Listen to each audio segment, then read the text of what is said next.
सन 2024 पिछले 175 वर्षों के इतिहास में सबसे अधिक तापमान वाला वर्ष रहा है। विश्व मौसम विज्ञान संगठन के अनुसार 2025 से 29 के बीच 70% संभावना है कि धरती का तापमान 1.5 डिग्री सेल्सियस से अधिक हो जाएगा। यह सिर्फ आंकड़े नहीं, यह चेतावनियां हैं जो हर महाद्वीप, हर गांव, हर मौसम में गूंज रही हैं। कहीं नदियां सूख रही हैं, कहीं बर्फ पिघल रही है और कहीं धरती तप रही है। जलवायु संकट अब भविष्य की बात नहीं, वो आज की हकीकत है। संगठन के महासचिव ने कहा, हम भौतिकी के नियमों को नहीं बदल सकते, पर आने वाले सालों में अपना रास्ता जरूर बदल सकते हैं। यह साल सिर्फ बदलते मौसम के नहीं, बल्कि बदलती दुनिया के होंगे।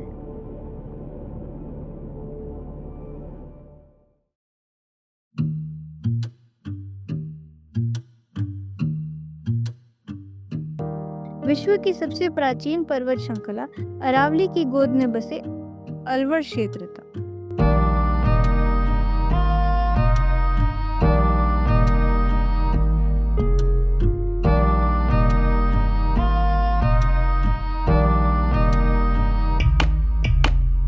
जहां प्यास ने लोगों को सोचने, समझने और बदलने पर मजबूर किया। यही वो जगह थी जहां 40 वर्ष पहले कुछ लोगों ने मिट्टी, पानी और समुदाय के रिश्ते को फिर से जोड़ा। यहाँ हमने देखा कि समाधान कभी बाहर से नहीं आते, वे वहीं जन्म लेते हैं जहाँ समस्या सबसे गहरी होती है। ऐसे तालाब आप बनाओ और तालाब बनाकर यहीं से शुरुआत हुई हमारी सीख भारत के भू सांस्कृतिक मानचित्र की, जो कि न केवल एक भौगोलिक दस्तावेज है, बल्कि यह भारत की आत्मा, उसकी धरती, जल, संस्कृति और चेतना का जीवित प्रतिबिंब है। यही भारत की पुनर्जनन प्रक्रिया का आधार है। जैसे जैसे गांव की गलियों से गुजरे, वहां देखने मिला कि यहाँ मिट्टी, पानी और जीवन की रचना न केवल प्राकृतिक बल्कि सांस्कृतिक भी है। एक समय था जब अलवर में पानी आता था पर ठहरता नहीं था। बारिश होती थी पर धरती प्यासी ही रह जाती थी। कमी बारिश की नहीं थी, कमी थी पानी को रोकने की, उसे इकट्ठा करने की। खेत उजड़ते गए, कुएं सूखते गए और किसान बेबस होकर देखते रहे। पानी बहकर चला जाता था पर जीवन ठहर जाता था। तब हमीरपुर के लोगों ने डॉक्टर राजेंद्र सिंह जी से प्रेरणा लेकर सीखा, अगर पानी को रोकना है तो मिलकर काम करना होगा। इसी सोच से शुरू हुई चबूतरे वाले ताल की कहानी। यह अलवर का पहला जोड़ था जो पशुओं और इंसानों दोनों के लिए बनाया गया था। हर व्यक्ति ने कुछ न कुछ दिया, किसी ने श्रम, किसी ने धन, किसी ने साधन। तरुण भारत संघ का यही तरीका न केवल परियोजना को सफल बनाता था, बल्कि इसने लोगों के मन में अपने जल और अपनी धरती के प्रति गहरा जुड़ाव पैदा कर दिया था। यह सिर्फ तालाब खोदने का काम नहीं था, यह विश्वास बनाने की यात्रा थी। यहीं से जल पुनरुद्धार की नींव रखी गई। यहाँ हमें मिले हमीरपुर गांव के रूडामल जी, एक साधारण किसान पर असाधारण प्रेरणा।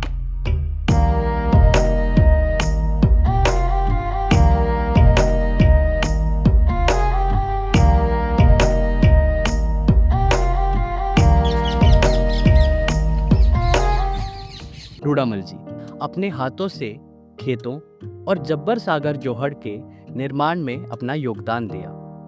आज भी वह अपने बाग में हर पौधे की देखभाल करते हैं, क्योंकि वह जानते हैं हर पौधा, हर बूंद जीवन की कहानी है। आप ठीक करें। मेरा भी सुझाव यही देगी, आप शिक्षा में पढ़ रहे कॉलेज में, यूनिवर्सिटी में, मैं उसके साथ साथ ये भी अनुभव होना चाहिए कि अपने पेड़ और पानी दोनों की जीवन है। इससे तो इंसान मानव जी रहा है, कितना प्रदूषण फैल रहा है, बीमारी अनेक प्रकार की हो रही है। तो ये जो पेड़ नष्ट हो गई की वजह से फैल रही बीमारी। अब हमारे यहाँ शुद्ध हवा मिलती है, पेड़ों से सारा काम सही है। तो आप भी शिक्षा के साथ साथ ये पेड़ और पानी लोगों को अनुभव ये बताओ सभी। पेड़ नष्ट मत करो, इसको लगाओ। हर अगर आपने देश में इतनी जनसंख्या अगर है, एक आदमी एक पेड़ पौधा भी तैयार करे तो इंडिया की जनसंख्या 1 करोड़ 40 लाख से 40 करोड़ 1 अरब 40 करोड़ कितने पेड़ तैयार होंगे। लेकिन वो सोचे को ना बस ये गाड़ी घोड़ा चलाओ से इससे प्रदूषण फैल रहा है। गाड़ी घोड़ा ज्यादा बहुत गंदा काम हो रहा है। यह सम्मान केवल संरचनाओं का नहीं बल्कि उस भावना का था, हम साथ हैं तो पानी लौट सकता है। यही है स्थानीय ज्ञान की शक्ति, जो अनुभव से उपजती है और धरती को समझती है। जब हम एक कदम और आगे बढ़े, यह एहसास गहराता गया कि हम जो सुन रहे थे वह केवल एक गांव की कहानी नहीं बल्कि अलवर के कई गांव की साझा गाथा थी। ऐसे ही एक गांव का नाम है कालेड़, जहां एक और कहानी हमारा इंतजार कर रही थी। यहाँ हमें भगवान सिंह जी ने कुंज सागर जोहड़ के बारे में बताया, जिसे लोग प्यार से कालेड़ की रानी कहते हैं, जिसे तोड़ी सागर भी कहा जाता है। यह जोहड़ अब इस गांव की जीवन धारा बन चुका है। जब हम तोड़ी सागर के किनारे पहुंचे तो वहां एक अलग ही जीवन दिखाई दिया। महिलाएं वह गहनों में लगने वाले रत्नों को घिसने और पॉलिश करने का काम कर रही थी। थोड़ी दूर और बच्चों का एक समूह खेल रहा था। बच्चों ने बताया कि उनका जीवन जोहड़ के इर्द गिर्द घूमता है। सुबह लोग यहाँ नहाने आते हैं, मवेशी पानी पीते हैं और शाम को पूरा गांव यहीं एकत्रित होता है। यह जोहड़ सिर्फ एक संरचना नहीं बल्कि उस साझेदारी का प्रतीक है जो गांव और तरुण भारत संघ के बीच बनी, जब लोगों ने खुद श्रमदान कर अपने पानी का भविष्य रचा। किस्सों में सुनी डकैतों की धरती की ओर हमारा सफर शुरू हुआ। चंबल के बिहड़ों में, पहाड़ों के बीच बसा यह इलाका कभी डर और हिंसा के लिए जाना जाता था, पर आज यहाँ एक नई कहानी जन्म ले चुकी है, उम्मीद की कहानी। चंबल डांग क्षेत्र की अजब कहानी है, रोते बच्चे चुप हो जाएं भीषण डरानी है। 100 बरस पहले पानी की बहती जलधारा, घी गुड़ दूध दही से जीवन खूब गुजारा। मस्त होकर नहीं किया पीछे का ख्याल, ऐसा फंसता गया माया का जंजाल। मानव मन में तब लालच आया, जल जंगल जमीन का उपयोग बढ़ाया। जब सूख गई जल की धारा, तब लोगों का नहीं होने लगा गुजारा। पत्थर फोड़े ऊंट बहुत लकड़ी के लादे, जीवन जीने के किए बहुत इरादे, फिर भी नहीं रहा कोई और गुजारा। बंदूक पकड़ी जंगल का लिया सहारा, जब हुआ चारों ओर आतंक का अंधियारा, जीवन इसी तरह से गुजारा। चारों ओर खूब लूट मचाई, बहुत सारे युवाओं ने अपनी जान गंवाई। बतला में घर घर में लोग लुगाई, लिंगानुपात की कमी होती आई। कोई यहाँ नहीं करे सगाई, पानी ने ऐसी धुंध मचाई। बंदूकों की हुई जब भरमार, उजड़ने लगे कई 100 परिवार। उसी समय लगा तरुण भारत संघ का दरबार, पानी रोकने का तुम करो विचार। लोगों को खूब समझाया, पानी के प्रति उनका प्यार बढ़ाया।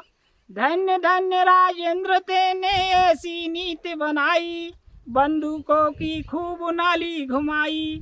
हजारों में ताल तलैया बनाई, खेतों में चारों ओर हरियाली छाई। जीवन में बहुत खुशहाली आई, मौज से रहने लगे लोग लुगाई। तरुण भारत संघ की हुई जय जयकार, पानी रोक किया बहुत बड़ा उपकार। यहाँ अब न डर है न सन्नाटा। तरुण भारत संघ ने यहाँ आकर बात की, उनसे नहीं जो हथियारों में उलझे थे, बल्कि उन औरतों से जिन्होंने सालों से चुपचाप यह सब सहा। औरतों ने मिट्टी में हाथ डाले, तालाब खोदे, नाले सुधारे और धीरे धीरे पानी लौट आया। इन्हीं प्रयासों ने नहरों नदी के किनारे का दृश्य बदल दिया था। जहां तरुण भारत संघ ने काम किया वहां जमीन हरी थी और दूसरी ओर जहां काम नहीं हुआ वहां बंजर धरती फैली थी। आगे हम पहुंचे बूझखेड़ा गांव, जहां हमने कचरे का ताल देखा जो सन 2016 में बनाया गया था। रणवीर सिंह गुर्जर जी ने हमें बताया, पाल यानी बांध की सीमा, ढाल यानी कैचमेंट जहां पानी इकट्ठा होता है, और झाल यानी जहां पानी ठहरता है। पहले ही साल इस तालाब से गांव की आमदनी 98 लाख रुपए हुई। यह उस बदलाव का संकेत था जिसने लोगों की जिंदगी बदल दी थी। अब यहाँ लोग खेती करते हैं, मछली पालन करते हैं और अपने बच्चों को गांव में ही पढ़ाते हैं। महाराजपुरा के धानी का ताल में हमने देखा कि पानी ने समाज को कैसे जोड़ा। 2012 में बने इस तालाब ने 100 परिवारों को सहारा दिया। पहाड़ की आकृति को देखते हुए तालाब का आकार उत्तल यानी कॉन्वेक्स डिजाइन रखा गया।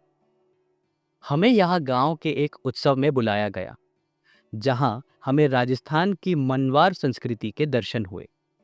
इसमें आदर से बिठाकर बुजुर्गों ने हमें पूरी सब्जी का भोज करवाया। भोजन करते समय हमने देखा कि ऊंची जाति माने जाने वाले लोगों को पटल पर ऊपर बिठाया गया और नीची जाति माने जाने वाले लोगों को पटल पर नीचे बिठाया गया। पानी ने भले ही जीवन की सीमाएं बदल दी हैं, परंतु आज भी जाति की सीमाएं जीवित हैं। नदियां बह चली, खेत हरे हो गए, पर मनुष्य के बीच की ऊंच नीच अभी भी बनी हुई है। पानी ने प्यास तो मिटाई, पर बराबरी की प्यास अभी भी बाकी है। चंबल की कहानी खत्म नहीं हुई थी, बस दिशा बदल गई थी। जहाँ पानी ने धरती को जीवन दिया, वहीं कुछ दूर हरियाणा के नूह में औरतें अपने समाज को नया जीवन दे रही थी। नूह की तस्वीर बदलने लगी। जहाँ पहले औरतें दिन भर पानी लेने के लिए चलती थी, वही अब अपने गांव के जल संरक्षण के काम किया करती है। तरुण भारत संघ के सहयोग से हर गांव में टाके यानी वाटर स्टोरेज टैंक बनाए गए और तालाबों का काम भी चल रहा है, जिनसे बरसात का पानी अब महीनों तक टिकने लगेगा। लेकिन बदलाव से पहले हालात बेहद कठिन थे। पानी न होने की वजह से कई औरतों को गर्भपात यानी मिसकैरेज जैसी गंभीर समस्याओं का सामना करना पड़ता था।